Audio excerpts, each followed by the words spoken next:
Avant de commencer cette vidéo, je voulais prendre un instant pour vous remercier parce que vous êtes à présent plus de 20 000 à me suivre sur la chaîne. C'est super encourageant et j'ai prévu un petit quelque chose pour vous remercier. Je vous en reparle très rapidement dès cet automne. À ceux qui sont nouveaux, bienvenue sur la chaîne. Et à ceux qui sont là depuis le début, merci pour votre soutien sans faille. J'ai plein de belles vidéos qui s'annoncent pour les prochaines semaines et je travaille aussi sur des nouveaux formats. Donc restez connectés et sur ce, je vous souhaite un bon visionnage. Bonjour à toutes et à tous, bienvenue sur Authentiques Auto. Françaises, Français, mes chers compatriotes, aujourd'hui je vous présente la voiture la plus présidentielle de cette chaîne, la grande, la légendaire, la magnifique Citroën C6. Regardez-moi ça, aujourd'hui nous avons affaire à une voiture présidentielle, une voiture ministérielle, une voiture préfectorale, tout ce que vous voulez. Et surtout, une voiture triste puisque à mes yeux, c'est la dernière grande Citroën. Citroën avec un grand C, Citroën avec ses caractéristiques, avec son âme, avec sa technologie. Aujourd'hui, malheureusement, la marque est un petit peu moins spéciale qu'avant, elle a perdu un peu de son âme. Ici, c'est malheureusement, je pense, le dernier grand vaisseau de la marque au chevron, non des moindres, et surtout dans une très très rare version V6 essence. Et pour cette vidéo, je tiens à adresser un immense merci à Selim, le propriétaire de cette C6, parce qu'il m'a fait entièrement confiance, il m'a donné les clés, il m'a laissé partir seul avec la voiture. C'est un vrai bonheur d'être au volant de ce paquebot présidentiel. C'est un véritable morceau de France, un morceau de patrimoine qu'on a ici aujourd'hui. Et on est dans un décor de circonstances, vous voyez, clocher, château ici, voilà, on a mis la C6 dans un environnement qui lui sied parfaitement. Et donc je le disais en introduction, c'est la dernière grande Citroën. Elle vient succéder forcément à la XM, qui fut pas forcément un échec commercial, mais pas vraiment la grande Citroën la plus appréciée, qui elle-même succédait à la très réussie CX, et qui elle-même bien sûr succédait à l'incroyable DS. Donc c'est toute une lignée, tout un arbre généalogique de grandes berlines Citroën qui ont motorisé une grande partie des chefs d'État. La C6 ne fait pas exception. Elle a un design incroyable qui a été assez clivant à l'époque, mais elle a été choisie par plusieurs chefs d'État, à l'époque de Nicolas Sarkozy, Jacques Chirac et même au début François Hollande. Aujourd'hui, on ne la voit plus dans les cours des ministères, mais ça reste une marque de la grande époque encore où Citroën pouvait se permettre de tenter le haut de gamme et surtout c'est une histoire d'un échec puisque cette C6 qui devait se vendre à 20 000 exemplaires par an, prévision Citroën, c'est en fin de compte vendu à 20 000 exemplaires tout court sur sa carrière. Tragique histoire en effet que celle de la C6 parce que c'est une voiture qui a reçu énormément de soins, énormément d'attention. Son design notamment a été très très travaillé. Elle se voulait le porte-drapeau, le porte-étendard de la gamme des grandes berlines françaises. Malheureusement, on l'a dit, elle n'a pas eu la carrière espérée. La C6, elle est lancée en 2005, soit 6 ans après le lancement du concept Lignage de 1999, qui en gros était déjà les formes de cette C6 là. Et c'est peut-être une des explications de son échec, c'est qu'elle a fait attendre les gens beaucoup trop entre le concept et la version de route. Entre-temps, les voitures se sont perfectionnées, etc. Et donc peut-être certains parlaient d'un retard technologique dans certains domaines de la C6. Honnêtement, pour l'avoir conduite et aujourd'hui avec le recul de 2024, je trouve que pas du tout. Elle est parfaitement dans l'air du temps de 2005. Même aujourd'hui, elle est très moderne. Mais voilà, à l'époque, ça a été un peu critiqué. C'est une voiture aussi qui malheureusement souffre du déficit d'image des Françaises dans le haut de gamme. Ça fait plusieurs décennies qu'ils ont essayé de percer. Ils n'ont jamais vraiment réussi. Pourtant, ils font des excellents produits. La preuve ici, la CX était excellente, la XM était une très bonne voiture aussi et la C6 est une parfaite descendante dans la lignée. Et aujourd'hui, c'est assez singulier de se retrouver derrière son volant parce qu'en fait, on se rend compte qu'on en voit très peu sur nos routes. C'est une voiture qui attire l'attention, c'est une voiture qui est très grande aussi, il faut le dire. Il y a son design, mais il y a ses dimensions. Elle fait plus de 4,90 m. Donc à manier, je peux vous dire que c'est quelque chose, surtout là en région parisienne. C'est une berline très statutaire et on y reviendra tout à l'heure, mais d'un confort absolu à la conduite. C'est franchement peut-être la voiture la plus confortable qui m'ait été donnée de conduire depuis le début de cette chaîne. Là où il faut s'attarder, bien sûr, avec la C6, c'est au niveau du design. Il n'y a pas un angle sous lequel la voiture est saisissante. Certains ne l'aimaient pas. Mais aujourd'hui, je dois dire qu'elle n'a pas pris une ride. Et alors surtout, le plus impressionnant, le plus intéressant, c'est son design de volume. puisqu'elle s'inspire de la CX en ce sens. Vous voyez qu'elle n'a pas de coffre, et pourtant c'est une voiture qui n'a pas de haillons. C'est une voiture qui a un coffre conventionnel. Et comment ne pas évoquer du coup forcément le détail de design qui signe cette voiture, la vitre arrière concave, là aussi héritée, inspirée de la CX. Donc Citroën aurait pu nous faire une vitre normale, ils auraient pu s'arrêter ici. Et vous voyez au passage qu'on a l'aileron levé, mais ils ont voulu quand même pousser le vis jusqu'à faire une vitre très spécifique. Et le résultat, eh bien, c'est que c'est une voiture qui s'apprécie dans les détails. Et ça tombe bien, les détails, elle en regorge. Regardons un petit peu les phares arrière, comme ils sont dessinés. C'est des phares presque verticaux. Quand on se met comme ça et qu'on voit l'arête centrale du phare, on pense un petit peu aux phares à aileron des voitures américaines des années 50-60. Ils sont directement reliés à la custode latérale, ici donc pour l'effet de volume, l'effet CX. Une custode qui est gigantesque au passage. Et puis ces phares sont terminés par des feux de position ici, à l'américaine. Parce qu'apparemment la C6, j'ai entendu dire qu'il y avait des ambitions d'aller sur le marché américain. Alors bon, j'y aurais jamais cru personnellement, mais bon. Voilà, ça serait l'explication pour ces feux de position qu'on retrouve à l'avant aussi. Autre point, on a des petits catadioptres et des feux de recul autour de la plaque. Donc ça permet en fait de bien remplir la face arrière. Et vous remarquerez, mais ça c'est une spécificité de Selim, on a la plaque Maifo format moderne, c'est absolument magnifique. Regardez, Maifo Paris, incroyable. Autre élément qui pour moi ressemble un peu à un bijou, les deux sorties d'échappement rectangulaires mais dirigées vers le bas. Et ne vous trompez pas, on n'est pas sur un diesel, malgré le fait qu'elle soit dirigée vers le bas, on est bien sur le très rare V6 essence. En poursuivant notre tour, on se rend compte que la C6 est vraiment gigantesque. Et regardez sur les côtés, on a ici un détail qui attire l'attention, c'est que la porte dépasse la découpe de la vitre. Donc si vous ouvrez la porte arrière, vous voyez qu'on a cette découpe supplémentaire. Là, ça fait vraiment limousine. Et d'ailleurs, les vitres, elles sont sans entourage pour rappeler la fameuse Citroën DS.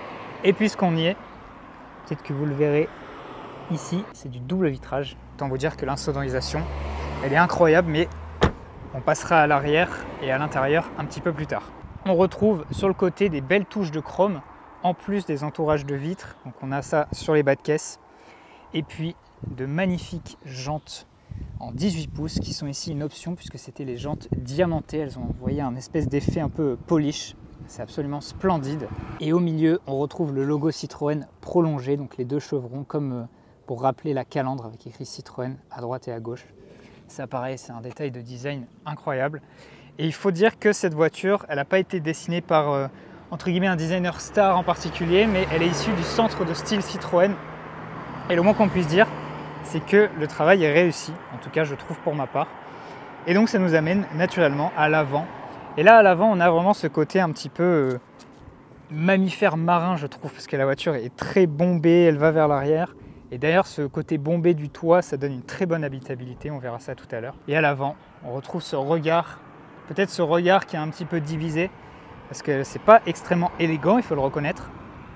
Mais c'est là, je trouve, qu'elle ressemble le plus au concept lignage, avec cette calandre qui est en fait entièrement faite par les chevrons qui viennent se prolonger. C'est assez impressionnant. Et puis les phares qui rappellent aussi la forme des phares arrière, mais vraiment ceux-là, ils sont gigantesques. Ça fait bien 40-50 cm, je pense. Et ici, on retrouve les feux de position orange qui s'allument en même temps que les veilleuses. Et à l'étage du dessous, une belle intégration des anti-brouillards. Et je pense que ça doit être les clignotants ici, avec encore des touches de chrome, vous voyez, cerclage, chrome dans le pare-choc.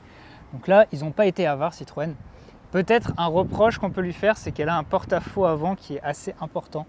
En général, les voitures avec un long porte-à-faux avant, c'est pas vraiment joli. Mais bon, ils ont quand même réussi à faire quelque chose de assez équilibré en fin de compte. Et regardez ici de ce profil éclairé par le soleil, ça reste quand même une belle réussite. Sous le capot, nous retrouvons donc le fameux V6 ES, qui est un moteur assez connu dans le groupe PSA. C'est un moteur de 3 litres qui développe tranquillement 211 chevaux. Pour mouvoir une voiture de 1,8 tonne comme celle-ci, je peux vous dire que c'est pas de trop. Après, elle donne l'impression d'avoir aucun effort quand elle se déplace. Mais voilà, c'était bien un minimum. Et c'est un moteur qui est très rare parce qu'on était à une époque où le diesel était roi en Europe et surtout en France.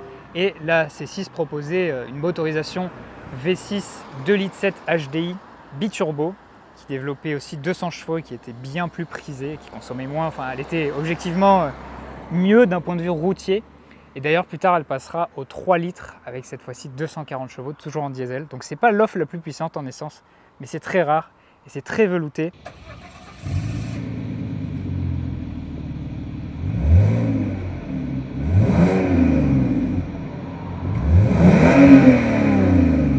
Vous remarquerez au passage, voiture haut de gamme oblige, double vérin.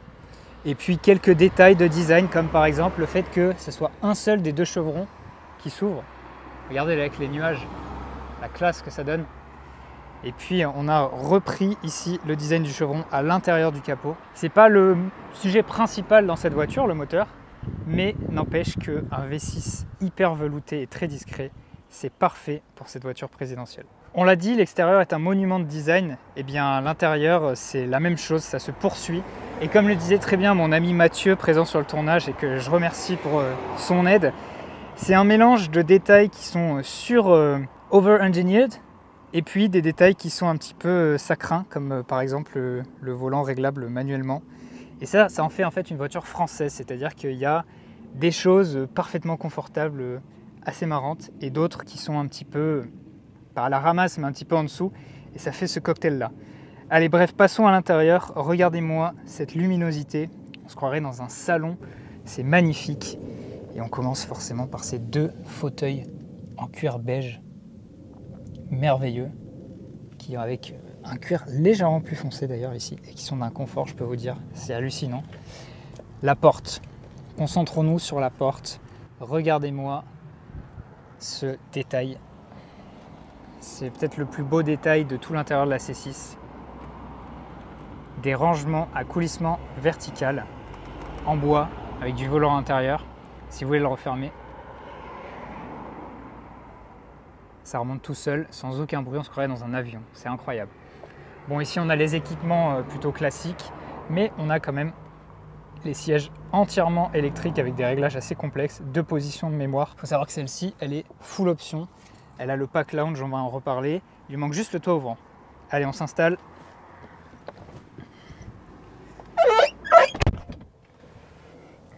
Et là, tout de suite, on est saisi par le silence.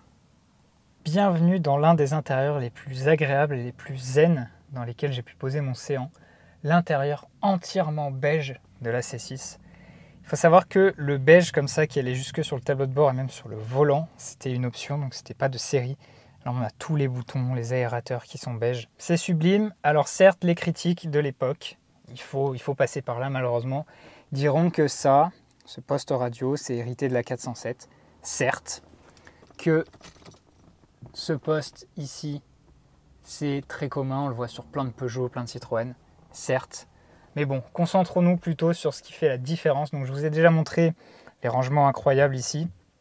Vous avez, au lieu d'un compteur, et excusez-moi pour l'effet, c'est la caméra qui fait ça, un petit affichage digital, très simple ici, surplombé, on le voit au fond là-bas, par l'affichage tête haute. Donc quand vous roulez, ça projette la vitesse un peu dans le vide en fait, de façon virtuelle.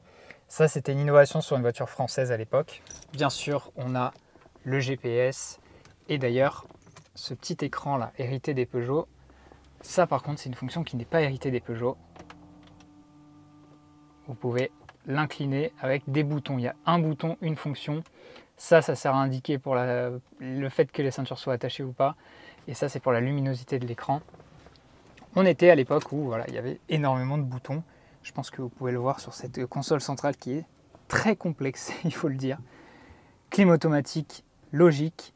Mais par exemple, un truc que je vous disais avec quelque chose de haut de gamme, de presque trop haut de gamme, on avait dès 2005 l'alerte de franchissement de ligne involontaire. La finition est très belle aussi. Donc on a ce beau plastique nervuré, moussé, qui ne bouge pas, hein, qui est hyper solide, qui prend toute la console centrale, c'est magnifique.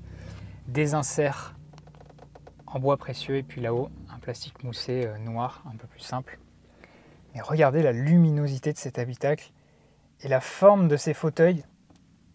Regardez un peu avec la courbure de la vitre, la custode qui va jusqu'au fond, Là, c'est la meilleure place de la voiture derrière à droite. On va y revenir. Mais bon, déjà, en conducteur, je peux vous dire que c'est un confort absolu. À gauche, là-bas, vous avez le réglage de l'affichage tête haute. Ça, pareil, c'est assez sympa. Un petit bouton pour la trappe à essence. Là, vous avez un rangement avec du velours à l'intérieur. Et puis, côté passager, on retrouve les mêmes fonctions. Et une belle boîte à gants remplie de velours avec de quoi brancher ici, je pense, pour le GPS. Au plafonnier, toujours du beige, histoire d'avoir une luminosité vraiment harmonieuse. Une lampe assez bien intégrée. Ça, je ne sais pas à quoi ça sert. C'est peut-être un micro pour le Bluetooth, ou alors ça, c'est les micros. Je ne sais pas trop. Les pare-soleil dans un tissu hyper haut de gamme, magnifique, avec miroir de courtoisie, ça va sans dire. Rétroviseur automatique électrochrome, là, vous pouvez ici sélectionner si vous vous faites éblouir. Après, au niveau des équipements, elle a tout ce que vous attendez d'une grande berline. On a dit siège chauffant électrique à mémoire, radio, clim automatique, radio CD, etc., etc. Mais ça, c'est les classiques déjà à l'époque. Ici, un joli petit cendrier. Et regardez-moi ce levier de vitesse badgé C6 en chrome dans un cerclage de bois. C'est superbe. Là, vous avez un mode sport ou un mode neige. Voilà. Mais surtout, on est sur une grande Citroën, n'oubliez pas. Ici, on a une suspension, donc elle est hydraulique et même elle est pilotée parce que c'est l'évolution la plus avancée des grandes suspensions Citroën, forcément. Donc, je vous mets un plan, là, vous pouvez voir à l'extérieur. Soit on peut descendre, soit on peut monter ou mettre un mode sport qui raffermit les amortisseurs. Au total, cette suspension, elle fait un travail incroyable. C'est, pour les lombaires, c'est merveilleux. Très à la mode dans les années 2000 aussi, le frein de parking, comme ça, électrique. Bon, moi, j'aime pas ça, mais bon, il fonctionne bien ici. Encore un petit rangement. Puis là, vous avez un accoudoir avec plusieurs niveaux de rangement. Donc là, c'est le niveau très profond. Là, c'est le niveau supérieur. Vous avez aussi la possibilité, hop, de l'avancer, histoire d'être mieux quand vous conduisez. Mais je vous ai parlé de la place arrière droite sur cette voiture, et pour cause. Là, on a fait exprès de mettre le siège passager reculé au maximum. On va s'y installer. Je vous remonte d'abord la porte, qui est pareil avec le même traitement. Vous avez même votre propre ici, enceinte. Et là, on commence à avoir des petits boutons assez sympas. Ça, c'est l'inclinaison de la banquette. Ici, vous avez je ne sais même pas ce que c'est ça, c'est un mini cendrier peut-être. Mais passons à la banquette. Donc nous voici, vous voyez là, j'ai pas beaucoup de place, encore que le siège est reculé au max, mais moi je suis petit donc ça passe. Mais si j'ai envie d'avoir plus de place pour les jambes, j'ai de la chance. Cette C6 est équipée du pack Lounge. Donc c'est un petit pack un peu présidentiel. Vous avez ce petit bouton sur l'accoudoir. Et la magie, le siège passager s'avance à votre guise. Et là, vous pouvez étendre les jambes.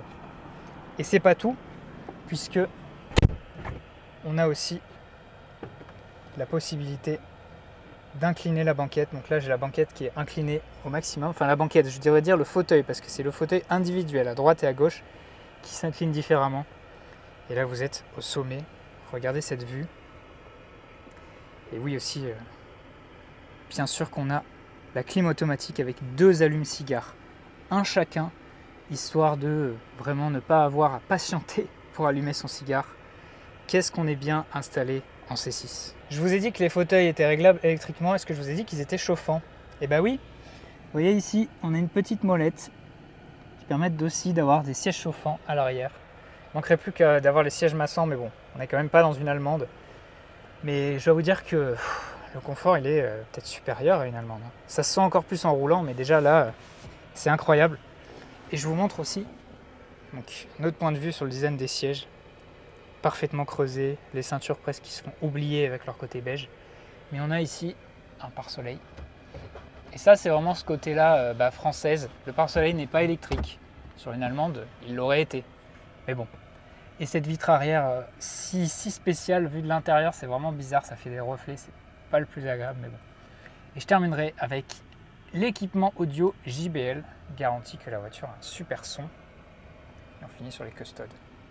Au niveau du coffre, vous avez tout ce dont vous êtes en droit d'attendre d'une grande routière. Donc, comme je vous l'ai promis, il ne s'ouvre pas en haillons. Et d'ailleurs, regardez-moi cette complexité des vérins inclinés comme ça. Bah ça, c'est forcément, ils se sont compliqués la vie avec la vitre. Donc forcément, il fallait faire des vérins aussi compliqués. Bon, c'est de l'ingénierie française, c'est trop drôle. Et c'est pour ça qu'on aime la C6. Et donc l'ouverture du coffre, elle est improbable.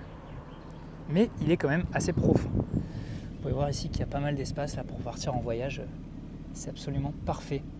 Et nous voici à bord de la C6. Je pense que c'est la voiture dans laquelle j'ai besoin de parler le moins fort. Et ça, c'est très très plaisant. Quel confort immédiat. C'est, je pense... Alors j'ai conduit en venant, donc je sais déjà un petit peu, mais je pense que c'est la voiture la plus confortable que j'ai pu conduire. La boîte de vitesse, c'est comme s'il n'y en avait pas, tellement elle est douce. On ne sent pas les rapports passer, et quand la seconde passe, elle passe vraiment à 10 km/h. C'est incroyable. Évidemment, il n'y a aucun bruit à l'intérieur, est hyper bien insonorisé. Le double vitrage fait merveilleusement son effet. Puis quel plaisir d'être dans un intérieur lumineux comme ça. Ça change pour le coup des allemandes qui sont un petit peu sombres. Là, il y a aucun problème. La direction se conduit vraiment d'un doigt. C'est royal. C'est vraiment une voiture de chauffeur du point de vue de la douceur des commandes. Le frein, on l'appréhende parfaitement. L'accélérateur est hyper progressif. Tout est doux.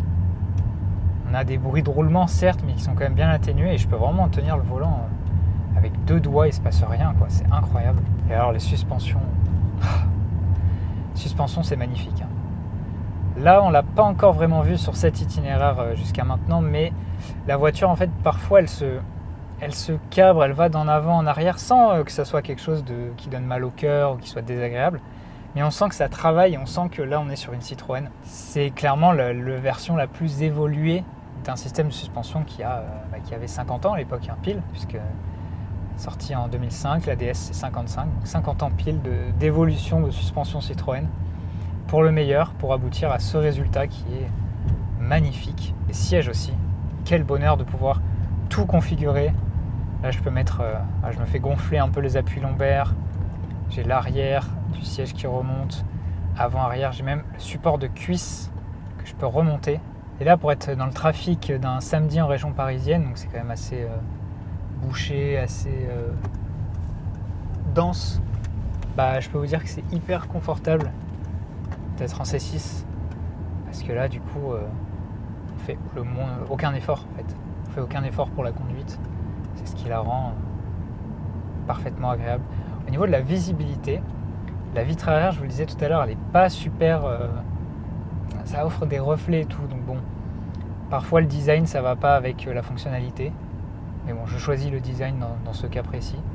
Et les rétroviseurs, ils sont assez petits, donc on voit pas très bien dedans. Ça pourrait être mieux. Mais à part ça, les montants sont pas gênants. Encore une fois, la luminosité donne un aspect presque comme si ça améliorait la visibilité. C'est très agréable. Et avoir un volant beige dans les mains. J'aurais bien aimé que la section supérieure du volant soit en bois, ça aurait été magnifique. Bon, on n'est pas chez les Allemands, je vous le disais. Là, on vient de se prendre un énorme nid de poule. Rien senti, je sais pas ce que t'en penses Mathieu, tranquille. Et puis aussi les sièges, ils viennent vous prendre jusque derrière les genoux. Ça je l'avais dit dans la Lancia Kappa de mon père et c'est rare dans les voitures. Et là le cuir souple, beige, en parfait état d'ailleurs. Je vous ai pas dit que cette voiture elle a 128 000 km, c'est une deuxième main. Elle a été achetée à un vieux monsieur parisien, donc vraiment le rêve quoi pour une C6. Elle est dans un état exceptionnel, en plus Célim est très très maniaque. Et là j'aimerais bien vous faire entendre le moteur parce qu'on a quand même un V6 essence, non diesel, donc ça chante un petit peu, mais il est trop bien sonorisé. Je doute que vous l'ayez entendu sur cette petite accélération parce qu'il est tout simplement trop feutré quoi. Il est parfait pour la voiture, mais il est trop feutré. Tout invite à la sérénité dans la voiture et en fait presque on n'a pas envie d'accélérer. C'est vraiment une force juste qui sert à s'extirper d'une situation ou quoi, mais pas plus. Écoutez.